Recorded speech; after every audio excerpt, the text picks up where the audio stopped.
Okay, I'm trying to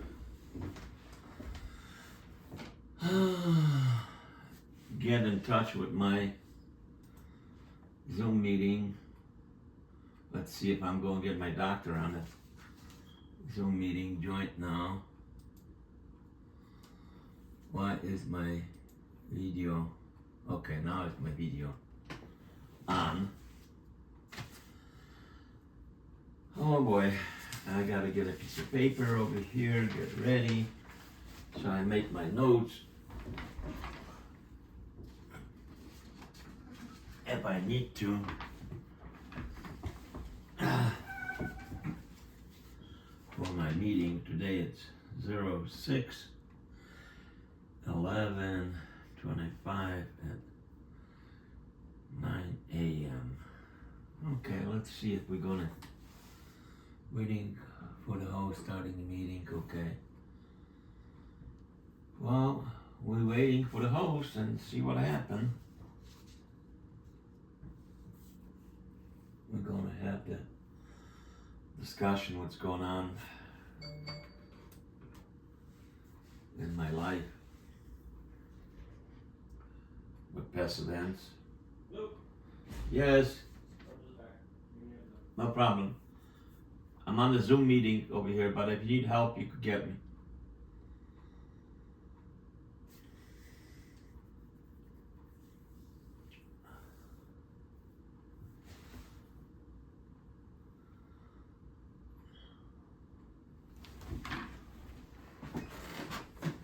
Are you going to interrupt the internet when you chance? The internet's up and running at the moment. It's running? Yeah. Okay. I got two internet. Because I'm connecting with my doctor via Zoom, so I just want to make sure. Yeah, the internet's fairly well working. Okay, good. Thank you. But if you need any questions, something like that, you could ask. Okay, thank you. You will.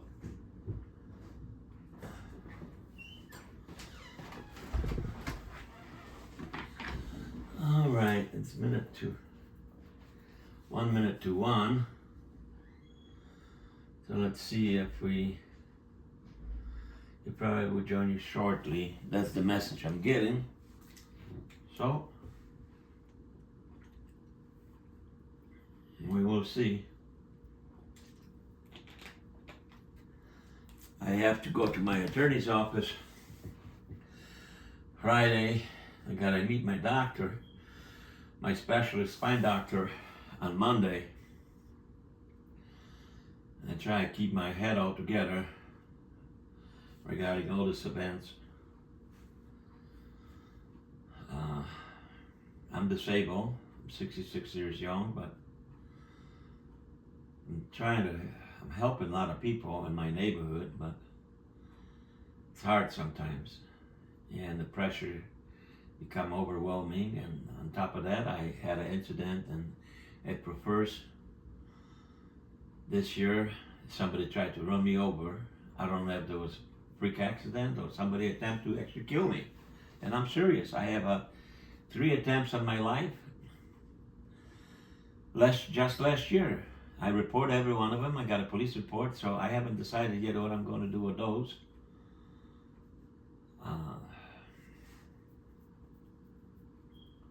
I help people in many different offices, so I expect to have some dislikes, but this is just too much. I work with people in city government offices, state government offices, federal offices, all sorts of stuff, stores, department stores, medical fields, hospitals, clinics. I have quite a bit of experience and knowledge of engaging with these people, but some of them think there is no law above their heads, and the ordinary residents, ordinary client, gets the short end of the stick. That goes for the insurance company and many different areas, service companies, legal fields, and so on and so forth. I have a lot of tools, a lot of help, not only in Chicago, not only in the United States, but across the globe, Pakistan, Japan, Europe, Nigeria, Africa. Okay, here we go. Hello, doctor. Okay. Hi. Good morning. Good morning. All right, how have you been? Well, I'm live. I'm talking. Well, I think that. Yeah, How is your I'm treatment going? How is your mood? not too bad. I'm trying to keep myself humor. I get a lot of high blood pressure from the visits that I go to different offices and so forth. People think the laws is above their heads, and because they work for local or state government, they think they know everything. I don't think so. Like I mentioned before, I haven't myself. I haven't met anybody that know everything, and I don't. Exactly. And I don't think that I ever know everything. I will die. I'm not going to know. Absolutely, absolutely. So- But those people up there, they need someone like you that will advocate for the rest of us because nobody says nothing. You know what I mean? Well, a lot of people talking. That's the main problem. A lot of people talking, but talking is one thing. Doing is another. Absolutely, absolutely. So. Absolutely. Talking to the wall, talking to your neighbor and having beer and this and that doesn't accomplish nothing. Right. You Absolutely. Yeah. you We know, have to start. We have to start doing. Instead of exactly. And from my experience, I learned that you got to address your concerns to the right people and kind of level-headed and just tell them, say, look, is there anything that I can do? Maybe help you to understand? So I can understand better. That's my attitude. Absolutely. But I get in the middle, squash, and then I'm talking to you and looking for help because I cannot, and sometimes it's so overwhelming, it's ridiculous. It is. It is. Are you getting enough sleep though? 1, 2 days, I'm okay. 2, 3 days, I'm not okay. Really? How many hours do you sleep at night? Well, I sleep 3, 4 hours. I wake up for 2 hours. I keep myself a little busy. Maybe I get a snack, which is no good because, you keep on snacking on food. Next thing you know, you got a pounce on you. Right. I don't want to do you- that. But don't you wake up feeling tired? I'm sorry? Say, don't you wake up feeling tired? Don't you feel tired in the morning?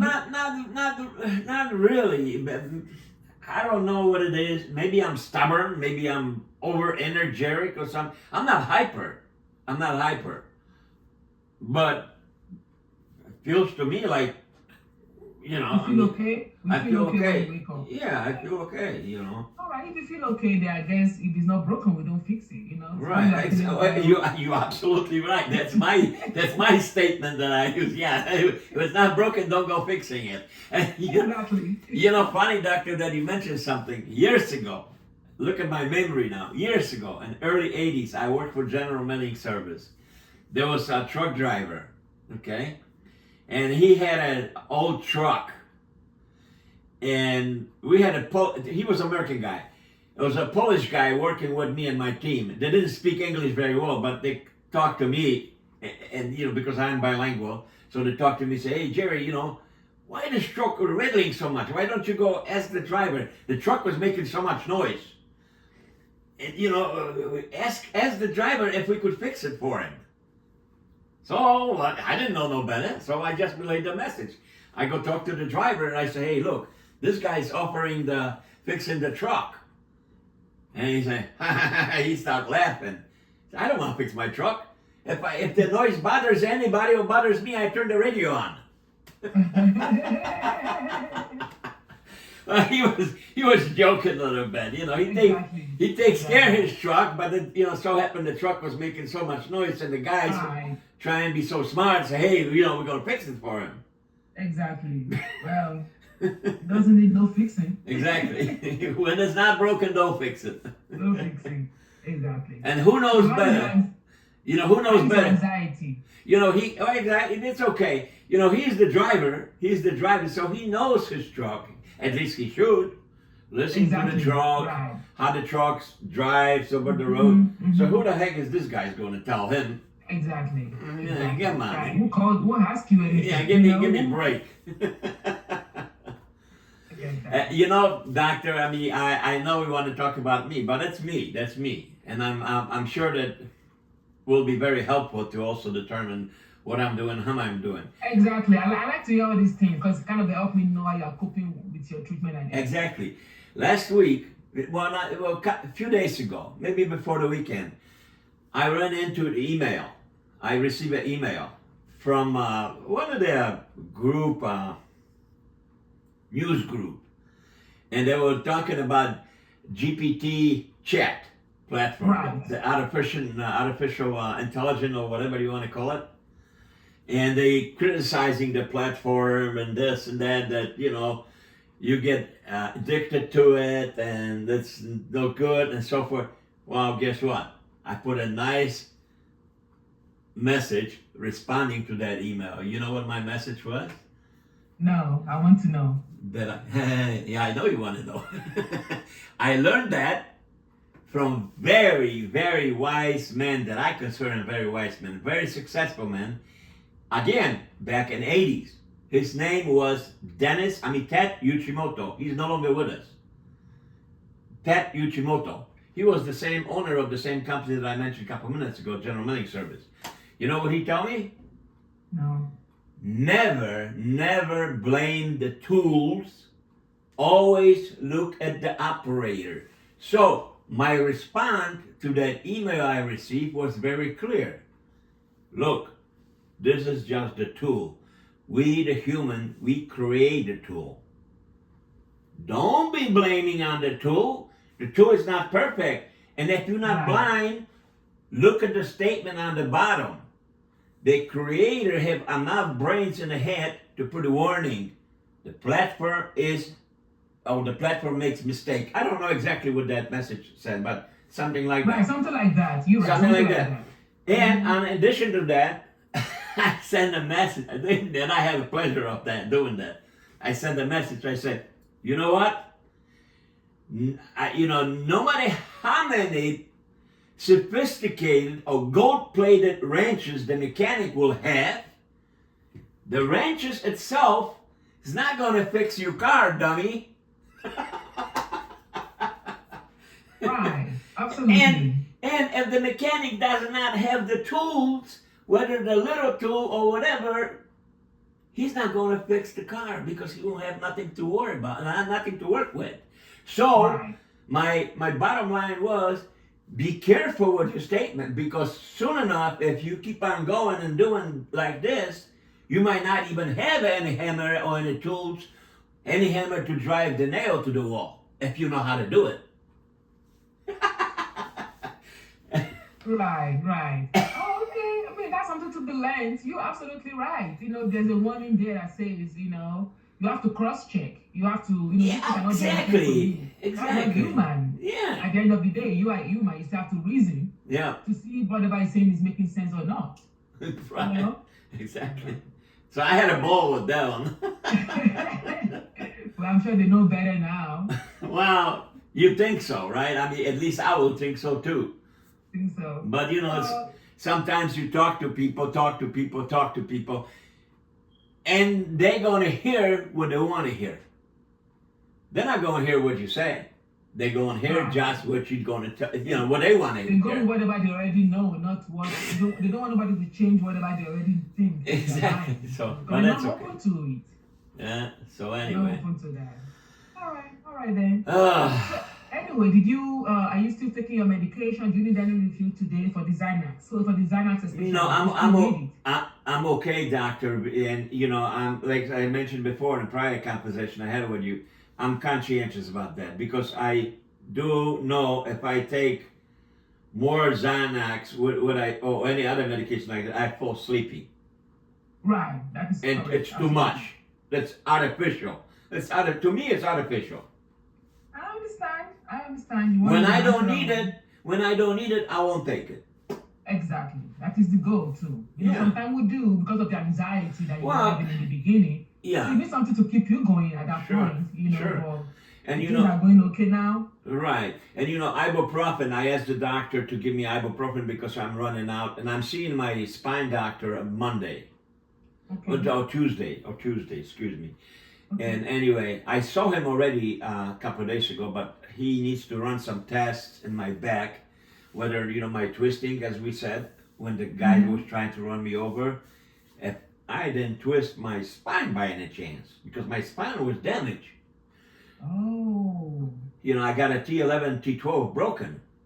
Oh my God. Yeah. Oh. And when I turn, I have this pain in my muscle on the right side, and that's so bad that sometimes when I get up in the morning, it hurts so bad. It takes me about 3-4 minutes to realize, and then I kind of brace myself and go take ibuprofen, and 5 minutes later, the pain mellowed down, and Better? Okay. and the better. But so he's going to run the test first, give me some kind of ignition.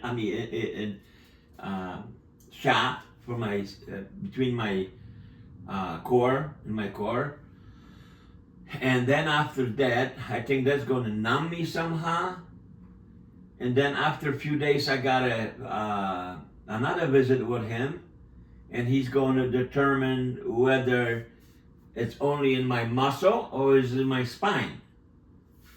So I'm keeping my fingers crossed, because I had 2 MRIs, and the one of the MRIs did show there's some issue with my right side, my back.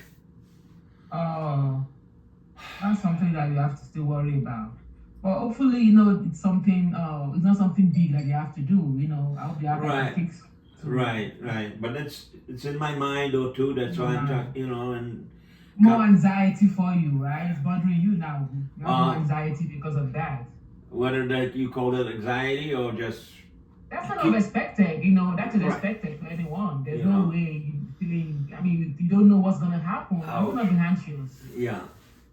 so that's kind of expected anxiety, So Anyway, I'm going to continue the same treatment with you, since things are going okay now, I'm still going to say, continue what you've been doing. sure. You don't need to see me every 4 weeks. You can see me like in 3 months. Just checking with me in 3 months. Please, yes.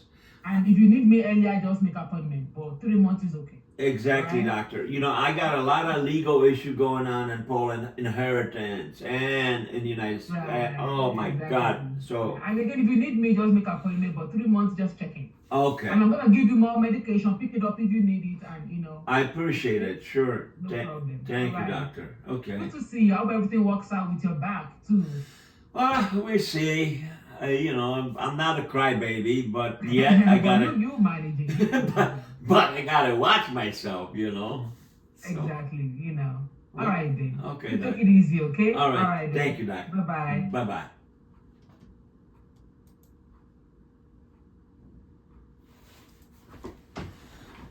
All right.